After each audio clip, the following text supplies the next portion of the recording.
ערב טוב תושבי חולון, נמצא כרגע ברחוב קראוזה. מכאן הגיעה פנייה של התושבים שהם ראו משהו שגורם להם להתחיל לחשוש שנפל פה איזה רסיס או משהו אחר של טיל. כוחות הביטחון נמצאים כאן כבר למעלה משעה ובודקים את כל האזור, כולל את האזור של מקווה. לא נמצאו שום סימנים. יכול להיות שזה נובע מפניקה, ובכל מקרה אנחנו ערנים ובודקים כל פיסת מידע של תושבים כאלה ואחרים.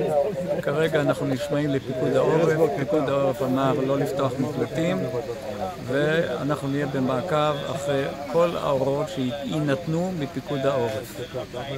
פיקוד העורף זה גורם מקצועי שהוא זה שמנחה את הרשויות איך לפעול וכיצד לפעול. כרגע לא פותחים מקלטים, לא צריך להיכנס לפניקה.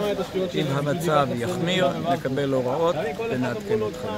שיהיה לכולנו שבת שלום, רגועה ושקטה, שתוכלו לישון בשקט.